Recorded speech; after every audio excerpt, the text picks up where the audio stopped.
Olá, seja muito bem-vindo, seja muito bem-vinda. O mês de abril é dedicado à conscientização da doença de Parkinson, uma condição neurológica que afeta os movimentos e a qualidade de vida dos pacientes. O projeto de lei número 230 de 2022 institui a campanha Tulipa Vermelha, visando promover ações educativas e de tratamento para essa síndrome. Além disso, a Lei 17.644 de 2023 estabelece o Dia Estadual de Conscientização sobre a Doença de Parkinson, celebrado sempre em 11 de abril. E para falar sobre esse assunto, sobre essa doença, vamos conversar com a Giovana Diaféria, que é fonoaudióloga, a Érica Tardelli, que é fisioterapeuta, e o Dr. Augusto Coelho Rocha, que é médico, e eles vão nos esclarecer sobre essa doença. Eu quero agradecer a presença de todos nesse Alesp em Pauta. Vamos começar, doutor, explicando o que é a doença de Parkinson. Olá, muito obrigado pelo convite, por falar desse tema tão importante, tão prevalente, cada vez mais lembrado, né?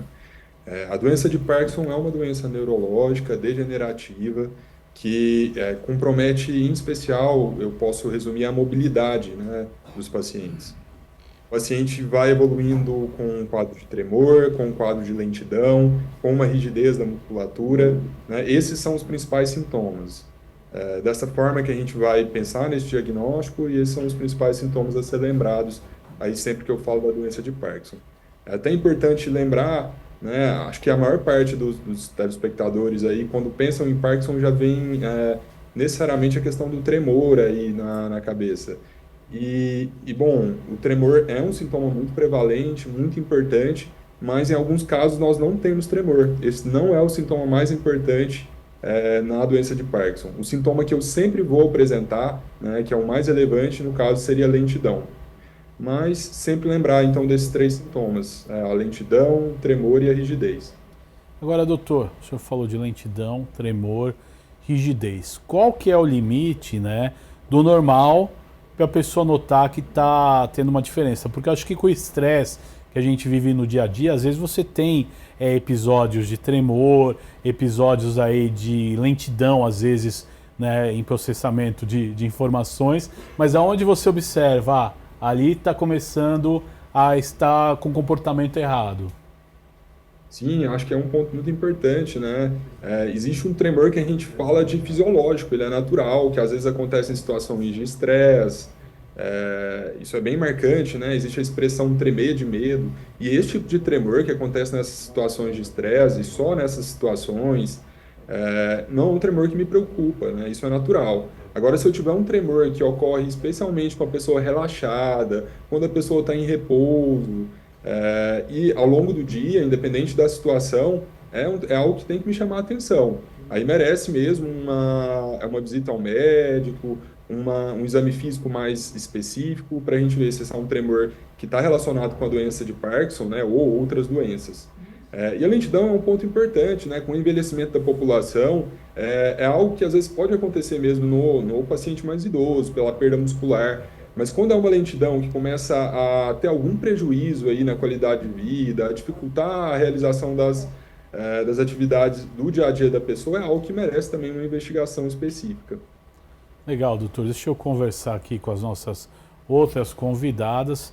Doutora Giovana, que é fonoaudióloga. Explica um pouquinho como é que funciona, né, a fonoaudiologia no tratamento do Parkinson. Primeiramente, eu gostaria de agradecer a oportunidade de falarmos sobre esse tema, né, no mês de abril, a importância de divulgar sobre a doença de Parkinson e do trabalho multiprofissional, né? Então, a doença de Parkinson, ela afeta a fala, a deglutição, a pessoa começa a ter dificuldade com a voz, então a voz tende a ter um volume mais baixo e as pessoas que estão em volta começam a ter dificuldade de ouvir essa pessoa. E o paciente em si, ele não percebe que está falando baixo, quem vai perceber é a família. Inclusive, quando ele chega com a fonoaudióloga, ele diz que é a família que não ouve porque estão ficando surdo, né? Quando na verdade é ele que está falando mais baixo pela questão mesmo da falta de força muscular de fechar a prega vocal, né? As pregas vocais, elas são dois músculos que são paralelos ao solo, que fica nesse tubo da frente da nossa garganta. e eles têm uma ação, quando sai o ar pelo pulmão, esse ar passa por entre as pregas vocais e as pregas vocais se aproximam para ter a fonação. Só que na doença de Parkinson, essa fonação, essa aproximação das pregas vocais, elas já não acontecem na sua totalidade. E aí tem um escape de ar, porque não tem um vedamento, um fechamento total.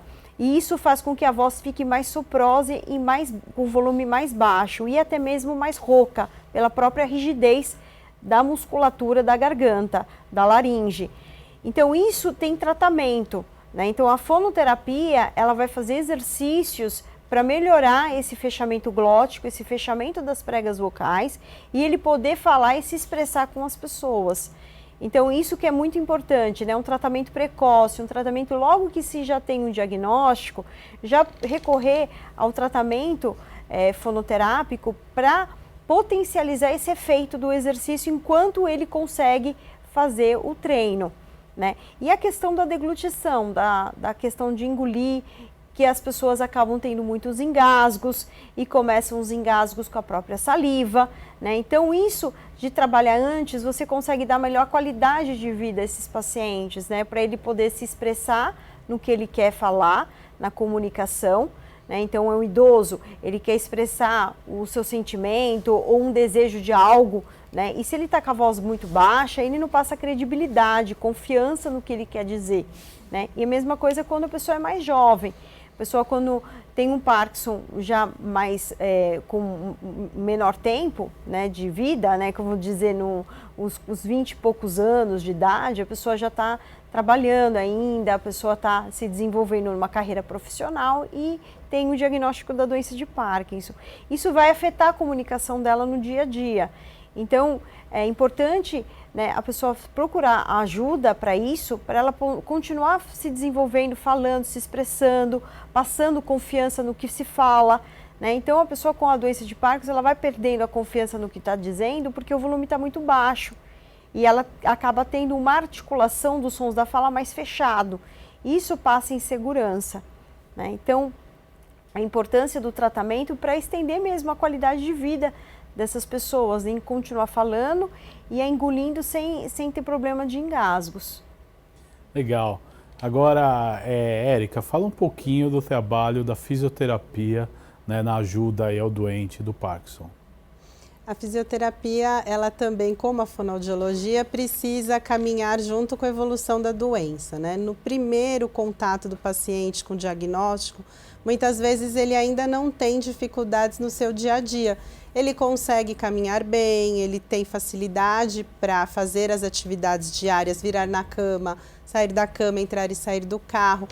Mas, infelizmente, a gente sabe que a doença progride. Ela, por mais que a gente consiga, com alguns exercícios específicos, diminuir a velocidade de progressão, a progressão é inexorável, ela virá. Ainda não existe nenhuma terapia que realmente interrompa o curso da doença. Então, é preciso que no início o paciente seja bem avaliado, seja visto o que é necessário ser feito e muitas das vezes o paciente nesse início pode ser acompanhado exclusivamente por um educador físico, com uma atividade física regular, atividade física aeróbica, que é preciso que seja feita 5 vezes por semana, 30 minutos, com uma intensidade de moderada a intensa, para que esses sintomas sejam controlados.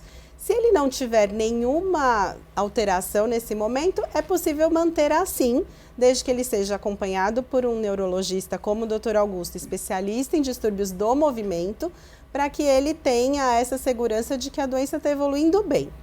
Com o passar dos anos, como a Giovana falou, a doença vai levando algumas dificuldades do dia a dia. Então, esse paciente precisa ser tratado para essas dificuldades específicas, como eu falei, por exemplo, para entrar e sair do carro, para se vestir. Então, isso precisa ser avaliado e visto para que o tratamento seja bem específico. O paciente pode desenvolver algumas alterações na marcha, como o freezing de marcha, que é o congelamento da marcha. Com a evolução da doença, é um sintoma que pode acontecer. E esses pacientes precisam fazer terapias específicas, uma fisioterapia que seja específica para esse sintoma. Então, muitas pessoas que estão me ouvindo podem estar falando, será que o Pilates é bom? será que tal coisa é bom, né? Para o Parkinson, a gente precisa entender que o Parkinson é um conjunto de sintomas, que nem todos os pacientes são iguais, né? Todos são diferentes. E alguns sintomas específicos precisam ser tratados com modalidades específicas. Então, é preciso que a terapia seja baseada em evidências e não você pensar, o Pilates é bom para o Parkinson? Eu vou devolver a pergunta, para o que do Parkinson? Para o freezing, para a postura, para o fortalecimento muscular? Dependendo do sintoma, aí a gente pode, junto com o paciente, escolher a modalidade que para o paciente é mais interessante e mais gostosa de fazer, porque ele vai precisar fazer o resto da vida. Agora, doutor, qual a idade, né, que mais aparece o Parkinson? A gente sabe que não é só na terceira idade, só nos idosos, mas eu quero que o senhor dê um panorama aí da doença, quais as idades mais acometidas?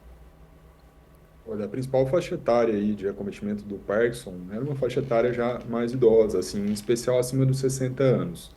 Mas existe também um tipo de Parkinson que a gente inclusive fala Parkinson juvenil, onde os pacientes desenvolvem os sintomas já bem precocemente, né? Eu já tive pacientes com 16, 18 anos, já com critérios, né, com diagnóstico fechado para a doença de Parkinson. Mas lembrando que esses casos juvenis, com início mais jovem, são bem comuns, né? São bem mais raros do que aqueles aí que iniciam já na faixa etária acima dos 60 anos. Agora, doutor, a partir do momento, como é que é feito o diagnóstico? A partir do momento que eu sinto uma alteração no meu corpo, de repente o familiar, né, que às vezes está no dia a dia, sente alteração, marcou a consulta, já no exame clínico já é possível ter o diagnóstico ou é necessário exames? Como é que funciona o diagnóstico? Olha, o diagnóstico da doença de Parkinson, ele é essencialmente clínico. Ele vai ser dado aí com o exame físico, com a evolução, conhecendo, né, a evolução da doença, o tempo de acometimento, o quanto teve piora nesse período. Nós usamos alguns exames de imagem para descartar outros diagnósticos diferenciais, outras doenças que tenham aí uma sintomatologia muito semelhante à do Parkinson. Mas o diagnóstico mesmo, ele é essencialmente clínico e feito com o exame físico, principalmente ali na consulta com o médico especialista. Agora, doutor, quais são essas doenças semelhantes, até para a gente entenda e informe o nosso telespectador? Olha, nós temos uma doença que causa às vezes muita confusão com a doença de Parkinson, que é o tremor essencial. É outro tipo de tremor, é um tremor diferente do tremor que acontece na doença de Parkinson e que tem uma evolução muito mais lenta, muito mais benigna. E nós temos também um grupo de doenças que nós chamamos de parkinsonismos atípicos, que têm sintomas muito semelhantes à doença de Parkinson. Inclusive, é uma grande dificuldade diferenciar, né, fazer um diagnóstico diferencial entre esses parkinsonismos atípicos e a doença de Parkinson. Isso muitas vezes a gente vai conseguir diferenciar com certeza só com o tempo de evolução. Mas as principais doenças aí que podem confundir com a doença de Parkinson são essas, os parkinsonismos atípicos e o tremor essencial. Agora, Giovana, você mencionou que às vezes na própria voz você pode perceber, né, um indício aí de uma doença de Parkinson. Quais os pontos que o nosso telespectador tem que observar na questão da fonoaudiologia? Questão da fala, da voz, os pacientes eles começam a falar mais baixo, né? Então isso já é um sinal importante de que está comprometendo a comunicação desse paciente. E além disso, ele fala mais fechado, articulação mais fechada, né? Que a gente chama de articulação mais travada, os fonemas mais imprecisos na hora de falar, né? Então tem alguns pacientes que chegam com queixa de gaguejar, hesitar na hora de começar a falar ou no meio da fala, que a gente chama de palilalia, que é a repetição de sílaba ou de fonema, que ele fica repetindo. Então a gente chama de palilalia. Alguns têm uma velocidade de fala um pouco mais acelerada e outros mais lenta. Então tudo depende de uma avaliação mais específica para eu direcionar melhor a minha técnica de treino para esse paciente.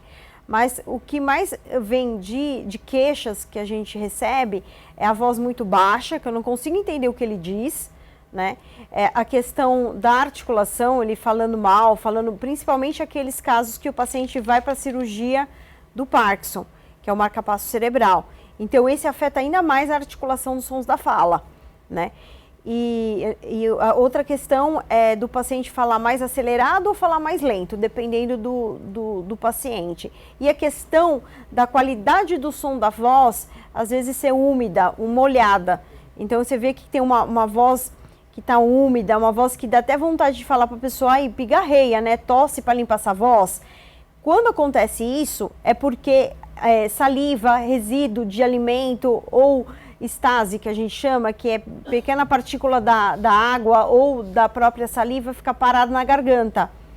E isso é errado, não pode nada ir para a garganta e a voz não pode estar nessa qualidade de som, porque a gente sabe que ele está indo para o lugar errado, que está indo para a prega vocal.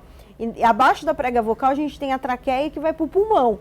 Então, se a voz está úmida, que a pessoa ouve aquela voz da aflição, é uma voz errada, é uma voz que está com um indício de que tem alguma partícula de alguma coisa parando lá e tem que ser avaliado, né, para ver a quantidade de saliva que está parando na garganta, né, nesse tubo aqui da frente que eu falei para vocês, porque aí também existem exercícios para modificar, para ajudar o paciente a engolir melhor e a voz não ficar nessa qualidade de som, né? Então acontece de paciente babar durante a noite, né, ele dormir e acordar com aquela saliva, durante a noite, a esposa fala, o travesseiro acorda molhado, né, e a gente sabe que é estase, é saliva parada durante a noite de sono, ou a saliva fica parada na garganta, ou ela vaza por entre os lábios, né, que vai para o travesseiro. Então, isso já é um sinal clínico de uma dificuldade para engolir, né? A dificuldade de engolir, existem graus de dificuldade, a gente chama de disfagia, né, que é uma alteração da deglutição, e essa alteração ela tem graus, ela pode ser leve, moderada e acentuada, grave, né? Então, em situações como essa, que o paciente já tem queixa de salivar, de usar um babador, à noite está o travesseiro úmido, isso já é uma disfagia leve da doença de Parkinson. E aí, se não for tratado, isso vai evoluindo para uma dificuldade para engolir líquidos. Aí começa a dificuldade de engolir a água, de engolir o comprimido com a água, e aí começa as queixas da dificuldade de engolir o remédio do Parkinson. E aí ele engolindo errado e não faz efeito o remédio no paciente. Então essa dificuldade de engolir o líquido, ele começa a broncoaspirar pequena quantidade desse líquido para o pulmão. E aí começam a ter as pneumonias, né? E a pneumonia, ela pode com o tempo dar problemas cardiorrespiratórios e pode levar até mesmo a óbito. Então é uma atenção que a gente tem que ter para essa questão dos engasgos, porque o paciente começa a engasgar e ele não percebe esses engasgos. Quem vai perceber é quem está lá com ele no dia a dia, e que essas informações é importante trazer para um fonoaudiólogo que está tratando o paciente, né? Quantas vezes por semana está tendo engasgo? Qual tipo de consistência está acontecendo? Esses engasgos acontecem antes da deglutição, durante a deglutição ou depois? Porque aí a gente sabe quais são as estruturas da boca que estão mais afetadas, dependendo do que a pessoa descreve dessa alteração da deglutição.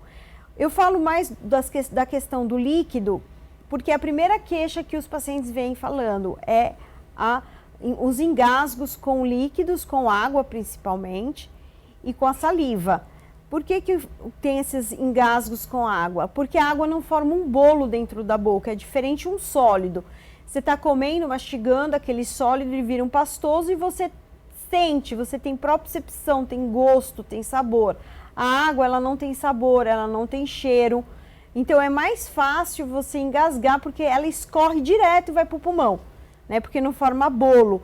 E o paciente com Parkinson, ele tem uma dificuldade de propriocepção, de sentir o gosto das coisas, começa a perder a sensibilidade da boca.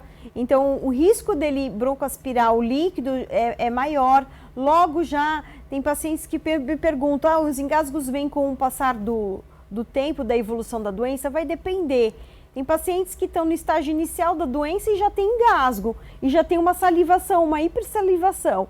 Então a gente não consegue dizer, né, se esses engasgos vão aparecer e num estágio mais moderado, mais avançado da doença. Hoje em dia a gente já vê que no início da doença há alguns pacientes já com uma disfagia já leve.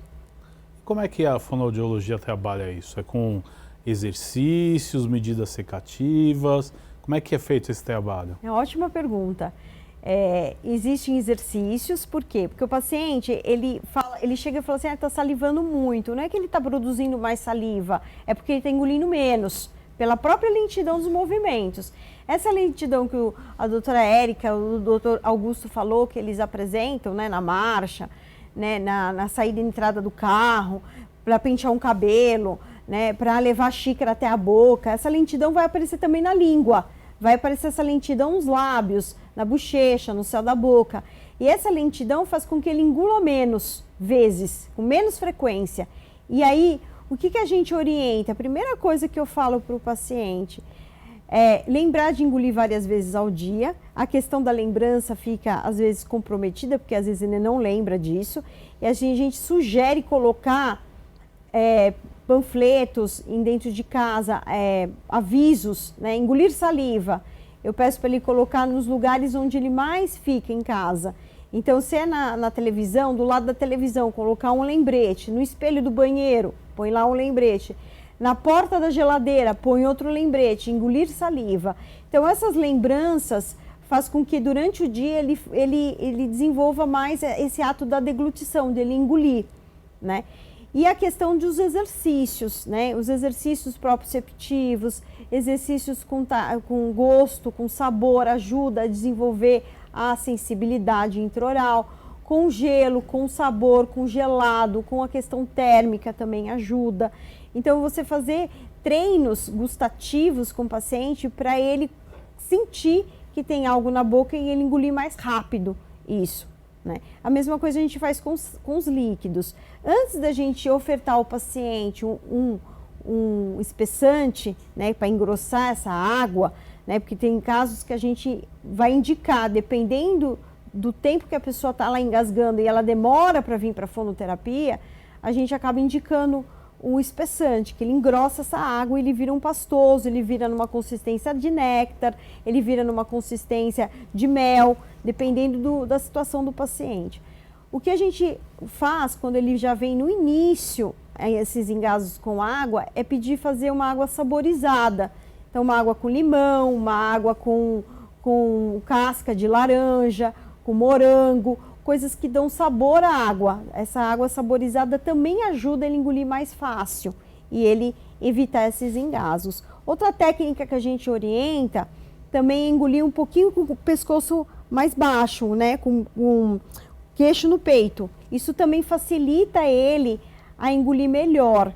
Por que a gente orienta isso para ele engolir dessa forma? Porque ele vai tendo uma rigidez no pescoço. Né? Então, essa rigidez que ele vai encontrando nas articulações, né, dos braços, das pernas, ele também vai ter uma rigidez na hora de engolir. Quando a gente engole, o músculo da garganta, ele sobe e vai para frente, ele faz esse movimento. Né? Então, se a gente colocar a mão na garganta, a gente vai sentir esse movimento da deglutição. Isso na doença de Parkinson vai ter esse movimento reduzido. Então, se ele engolir com a cabeça para cima, esse movimento vai ficar mais reduzido ainda. Então, a chance dele engasgar é maior. Então, a gente orienta a cabeça reta ou ligeiramente inclinada para frente, porque aí você facilita esse movimento de elevar e interiorizar a garganta. Agora, interessante, né? E ainda para pegar um complemento da senhora, a senhora falou muito da saliva e da água. Isso acontece também com outros alimentos ou é mais frequente com a saliva e com a água? É mais frequente com a saliva e com a água. Não é que não vai acontecer com os outros, vai acontecer. Mas vai ser os alimentos posteriores, as consistências posteriores de pastoso e sólido. Né? Já aconteceu de paciente comer uma carne, um churrasco, e era uma maminha, passou do tempo, né? E o churrasco ele vira uma borracha quando ele passa do ponto e ele esfria. E já aconteceu de pacientes de Parkinson botar isso na boca e não conseguir triturar o suficiente para na garganta e ele desmaiar quase asfixiado. Já aconteceu essa cena, essa situação, como já aconteceu em vários pacientes com outros tipos de consistência. O que a gente recomenda para o paciente não acontecer a esse ponto? Alimentos muito macios, úmidos, não vai comer uma carne, tenta o mais cozida possível, quase desmanchando essa carne. E com bastante caldo, caldo do feijão, caldo da carne. Então, para você evitar essa situação trágica, né? Então, já aconteceu o paciente engasgar com um pedaço de alface, né? Que o alface, ele é seco.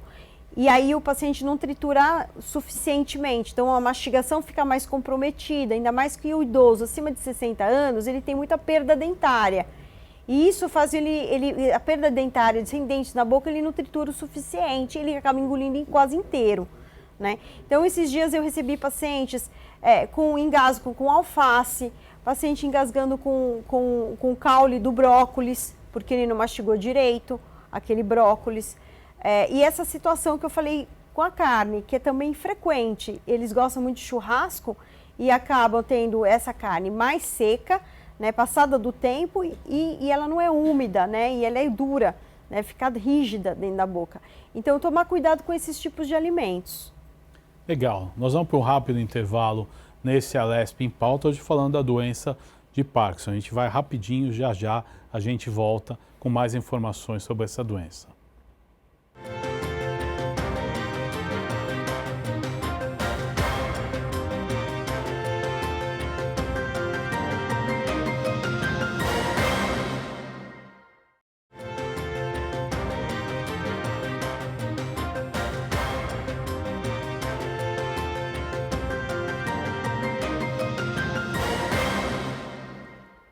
Estamos de volta com a Alesp em Pauta, falando hoje da doença de Parkinson. Eu estou aqui no estúdio com a doutora Giovana Giaféria, que é fonoaudióloga, a Érica Tardelli, que é fisioterapeuta, e via Zoom o doutor Augusto Rocha, que está conosco também, dando as informações para o nosso telespectador em relação à doença de Parkinson. Doutor, é importante a gente conversar e abordar também quais os tipos de tratamentos medicamentosos que são adotados hoje para o doente de Parkinson?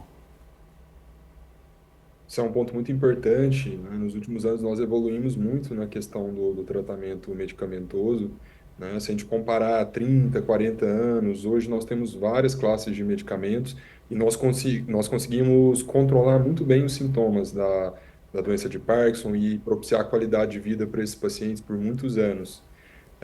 Hoje ainda, a base do nosso tratamento, talvez a principal medicação seria aí o Prolopa, né? Uma medicação extremamente eficaz no controle aí do tremor, da lentidão e da rigidez também.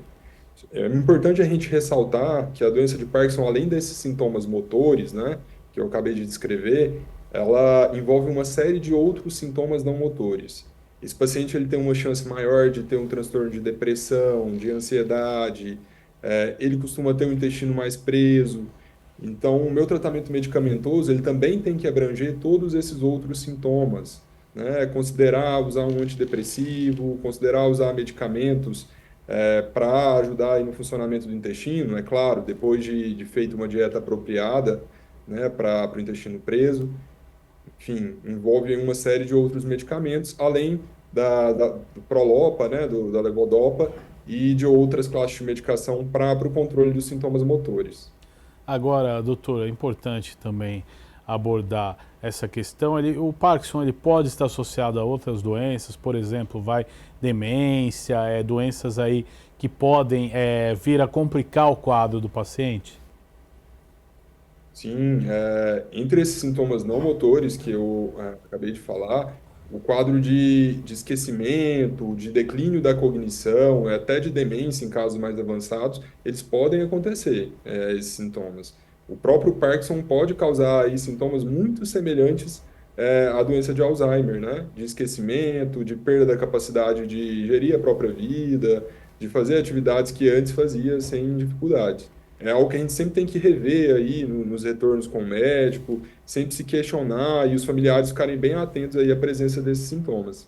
Agora, doutor, outro fator que é importante a gente analisar também é a questão da qualidade de vida. Com o tratamento adequado, esses pacientes, eles retomam uma boa qualidade de vida? Como é que funciona essa questão?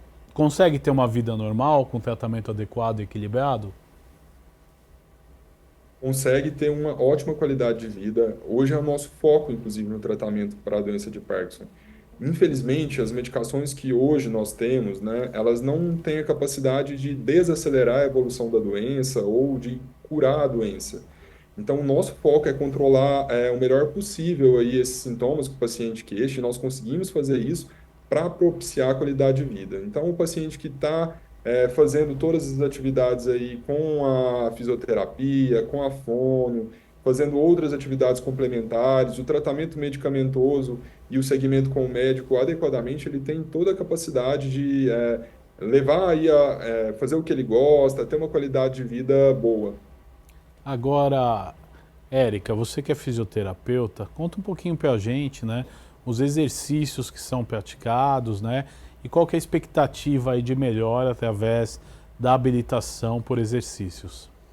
Então, como a gente falou no bloco anterior, a gente precisa avaliar o paciente para ver quais são as dificuldades que ele apresenta. Então, dificuldade, por exemplo, para caminhar é uma das principais queixas dos pacientes. Para caminhar, dificuldade de equilíbrio, que pode levar à queda, e queda sempre tem uma consequência, na maioria das vezes tem uma consequência grave, né, de uma fratura, de uma contusão, que precisa de uma cirurgia. Então, a fisioterapia é importante para todos os sintomas motores, mas principalmente para as questões de equilíbrio e de marcha. E para uma condição especial, que é o freezing da marcha, que é muito importante ser tratado desde o primeiro sintoma do freezing mais leve, que está começando a aparecer. A gente consegue ver em algumas situações muito específicas, mas é importante que seja tratado porque esse freezing geralmente tende a piorar.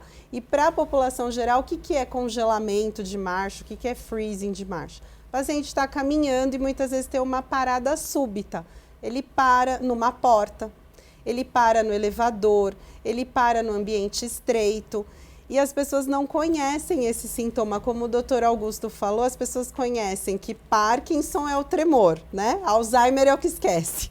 Parkinson é o que treme. Mas, na verdade, como o Dr. Augusto falou, nem todos tremem, é a primeira questão. E os distúrbios de marcha, muitas vezes, as pessoas não conhecem na doença de Parkinson. Um deles, como eu falei, é o congelamento. E numa situação do dia a dia, você vai sair do elevador e trava. Eu tenho Parkinson e congelo. E quem está atrás não sabe o que é, né, Guga? E empurra sem querer.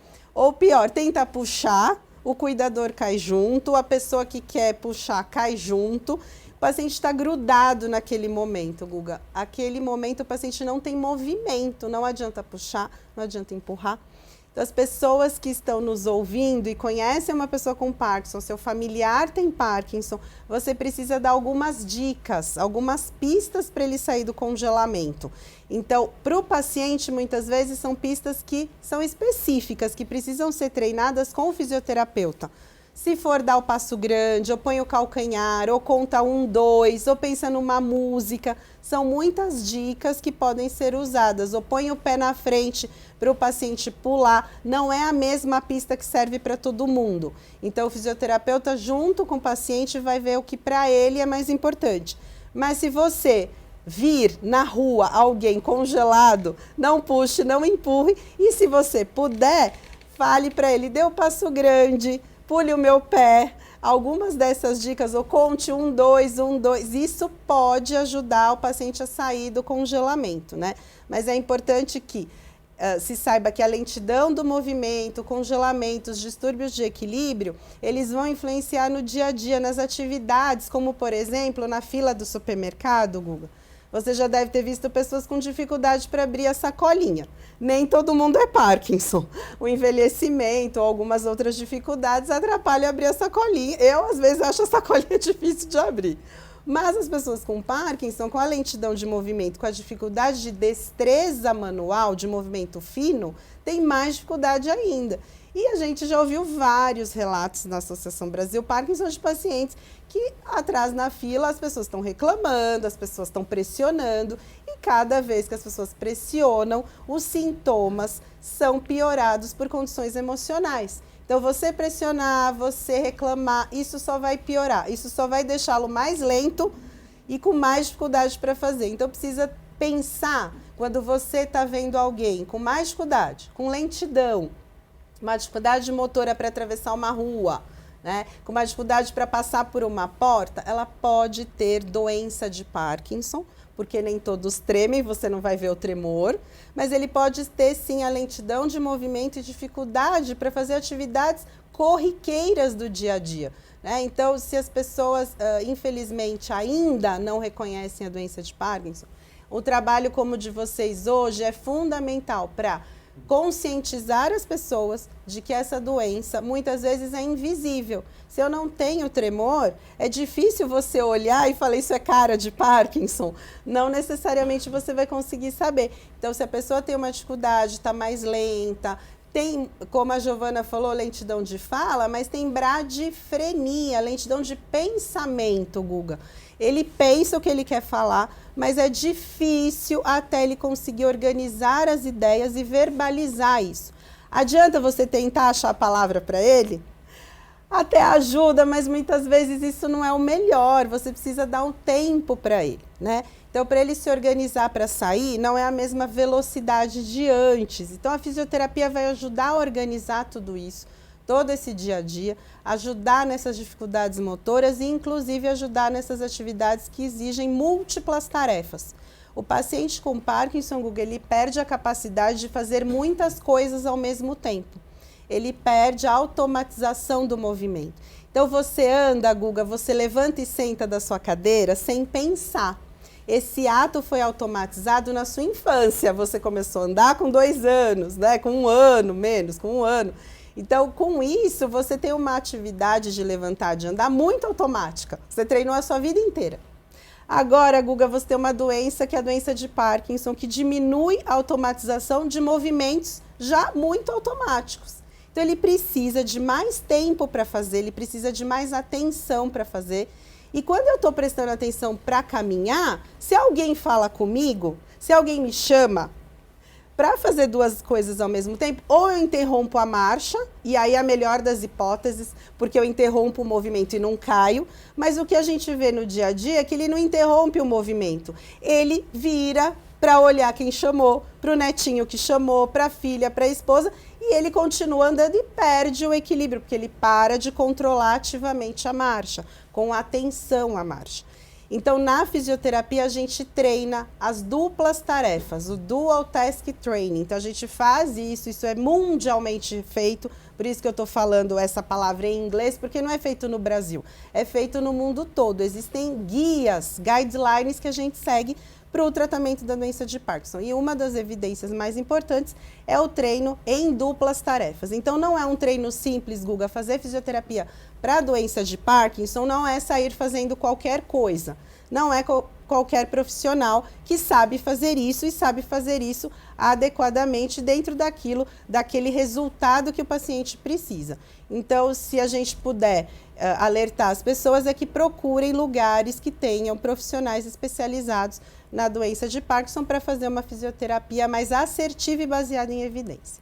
Legal, interessante. Agora, doutor, alguns casos de Parkinson, eles podem surgir, por exemplo, através de traumatismo craniano, lesões que a pessoa tem no cérebro, de repente até AVC, pode estar associado a isso depois que a pessoa tem um desses episódios ou não? Olha, é até um ponto importante da gente distinguir que existe a doença de Parkinson. A doença de Parkinson, ela causa esse conjunto de sintomas, o tremor, a lentidão, a rigidez, uma série de outros sintomas, e para eu ter esse diagnóstico, eu tenho que excluir todas essas causas. Né? Será que esses sintomas foram causados pelo traumatismo craniano, pelo AVC? A partir do momento que esses sintomas são causados por esses outros motivos, eu já não tenho um diagnóstico de doença de Parkinson. No entanto, por exemplo, um AVC ou mesmo traumatismo craniano pode causar, por estar lesando áreas muito específicas ali do cérebro, que também são muito importantes para a realização dos movimentos, que podem causar tremor, por exemplo, pode causar sintomas muito semelhantes à doença de Parkinson. Né? E aí, no caso, eu chamaria de parkinsonismo, né? Que é o conjunto de sintomas. Então, embora o Parkinson, a doença de Parkinson mesmo, não possa ser causado por esses outros motivos, um AVC, um traumatismo craniano pode evoluir com sintomas semelhantes à doença de Parkinson, né? Inclusive até pode ser uma dificuldade ali no início do diagnóstico distinguir entre uma causa e outra. Eu vou precisar da ajuda de exames de imagem, entender bem a história do paciente até ali para fazer essa distinção. Agora, doutora Giovana, importante a gente explicar para o nosso telespectador também. A gente falou muito de equipe multidisciplinar, né? Vamos explicar o que é isso, o tratamento multidisciplinar, e nessa doença como é que ele funciona. A equipe multidisciplinar é extremamente importante, né? Como a doutora Érica falou no início, né? Na associação a gente tem uma equipe multidisciplinar, o paciente chega com, dependendo da queixa que ele já apresenta, já é direcionado para terapeuta, para atividade específica, né? Então, na fonoaudiologia, como eu já disse, né, desde o início, a questão da fala, da deglutição, né? O paciente fazer um tratamento precoce, ele vai ter um condicionamento oral melhor, né? E a evolução da doença vai ser cada vez menor também, no sentido de não evoluir tão rápido da doença, e ele continuar por um bom tempo ainda comendo via oral, se comunicando com as pessoas, porque chega uma fase da doença do paciente ter tanta dificuldade para a fala que a gente chama de disartria, né? Que é uma alteração que afeta a fala, a articulação, a prosódia, a ressonância e até mesmo a questão da fonação. Então, a gente fala que a doença ela ativa os subsistemas da fala, que são esses componentes que eu falei agora. E ela vai ter graus de dificuldade. Então, a disartria ela pode ser leve, moderada, acentuada, grave, como a disfagia, né? E aí, chega um momento que o paciente demora tanto tempo para vir procurar a fonoterapia que ele chega numa fase já de anartria, que ele já tem ausência de fala, ele já não consegue mais, e a fonoterapia vai ser muito difícil para desenvolver essa fala, porque ele demorou muito tempo, né? E aí tem a possibilidade de trabalhar com a comunicação alternativa, que é com figuras, com o alfabeto que ele vai apontar. Então são casos muito extremos, né? Por isso que a gente fala, tratar o quanto antes para a gente minimizar essa evolução da doença para não chegar numa anartria, né? Numa ausência da deglutição total do paciente, que aí leva para uma sonda, que é outra via alternativa de engolir, de se nutrir, né? Então, essa questão da fono é extremamente importante para o paciente trabalhar essa questão da deglutição, da disfagia dele, e ele continuar sendo hidratado e nutrido, né? E aí, quando não há mais possibilidade disso, a gente tem uma equipe, né? Dentro da equipe a gente tem a nutricionista, como a doutora Érica falou, né? Tá prisão de ventre, vai para nutricionista. Tá com dificuldade de engolir determinados tipos de alimento, aí eu tenho que comer mais pastoso, aí o nutricionista vai orientar qual o valor calórico que ele vai ter que comer, aquela comida mais pastosa, sem perder os nutrientes, sem perder massa muscular. Então, essa equipe multidisciplinar é importante. E outro tema também que me perguntam muito é a questão do canto. Ah, vou cantar. Então, o canto, ele ajuda muito na modulação, de você trabalhar a prega vocal. Ela tem um músculo responsável pelo som fino, que é o cricotireoide, e o som grosso, que é o tiroaritenoideu. Esses músculos estão afetados na doença de Parkinson. O canto, ele vai ajudar, mas ele não vai substituir um tratamento específico com uma fonoaudióloga especialista em doença de Parkinson. Assim como a doutora Érica disse sobre a fisioterapia ser especialista, o médico ser especialista em Parkinson, o fonoaudiólogo também é especialista nessa área, para ele entender o mecanismo, a fisiopatologia, o que afeta, qual tipo de exercício específico que eu vou trabalhar com esse paciente para minimizar essas alterações. Legal. E agora eu queria que também, Érica, você explicasse, né, o que é a Associação, né, Brasil Parkinson, como surgiu essa iniciativa e como é que é o trabalho de vocês. A Associação Brasil Parkinson é a primeira e maior instituição de pessoas com Parkinson da América Latina. São 38 anos de trabalho multidisciplinar. Eu digo que integral e integrado, porque de fato a gente conversa entre os profissionais, a gente tem um problema para ser tratado e a gente tenta, na maioria das vezes, não dividir esse paciente em pedacinhos. E sim, é o mesmo problema de todos. Se o paciente tem dificuldade para chegar, para andar do carro até dentro da associação, a gente olha, Guga, se o cuidador está ajudando, se o esposo, o familiar, se esse paciente está com um dispositivo de marcha como um andador adequado. Então, envolve a físio que está fazendo o exercício, a TO que vai ver o dispositivo, o doutor Augusto que vai falar para o marido, olha, o senhor tem que ajudar, o senhor tem que dar o remédio. Então, eu estou falando até de um caso real aqui, que a gente realmente conversa o paciente como um todo. Isso, Guga, é um privilégio, eu acho que não só para os pacientes que conseguem ser tratados de uma forma integral realmente, mas para nós profissionais que conseguimos discutir os casos e crescer com a ajuda dos outros profissionais.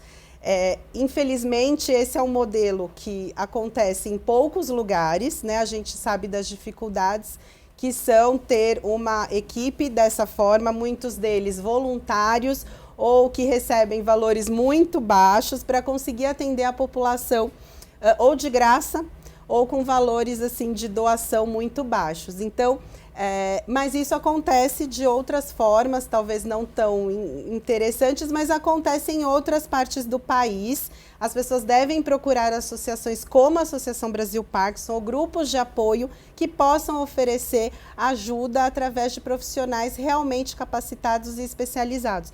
Os pacientes, infelizmente, Guga, procuram profissionais que não são especialistas e ficam fazendo tratamentos que não são adequados, né? A gente ouve, infelizmente, nutricionistas que tiram até a fibra do paciente com Parkinson que tem constipação intestinal, que tem diminuição da velocidade dos movimentos peristálticos, então fica com o intestino preso muitos dias e o paciente chega para mim e fala, olha, a minha nutricionista falou, eu posso tirar a fibra, e assim, coisas absurdas, porque a pessoa não conhece de fato a doença de Parkinson. Então, na associação, a gente tem 21 diferentes atividades, e não são atividades aleatórias, Guga, são pensadas porque realmente tem evidência científica. A gente tem desde atividades que tratam sintomas motores como sintomas não motores. A gente tem, por exemplo, mindfulness, é um tipo de meditação. E por que fazer o mindfulness? Existem trabalhos na Europa, especificamente um grupo na Holanda, que mostrou que o mindfulness pode diminuir os sintomas ou amenizar os sintomas relacionados ao estresse. Então, o paciente que treme mais por conta do estresse. O mindfulness se mostrou importante para diminuir ou a frequência ou a intensidade desse tremor. Então, a associação oferece. Por que a associação vai investir numa atividade? Porque ela realmente tem evidência científica para ajudar. Como a Giovana falou, do coral, o canto, né? A Associação Brasil Parkinson oferece como complemento à fonoaudiologia, à fonoterapia. O Tai Chi Chuan. A gente tem a atividade de Tai Chi porque o Tai Chi tem se mostrado importante para o equilíbrio na doença de Parkinson. Temos o tango, porque também o tango tem se mostrado importante. O ping-pong Parkinson. Enfim, são várias atividades, como eu falei, são mais de 20 que nós oferecemos para que o paciente tenha todo esse tratamento integral e que ele possa, como o Dr. Augusto falou, ter uma qualidade de vida melhor. Legal, eu quero agradecer a participação de vocês, foi muito bom a gente estar aqui no canal público, né, divulgando e conscientizando sobre essa doença. Tem espaço aberto aqui para vocês voltarem e falarem mais sobre essa doença. Muito obrigado aí pela presença de todos. E este foi mais um Alesp em Pauta. Você pode ver e rever este e outros programas em nosso canal no YouTube. Até um próximo encontro. Tchau!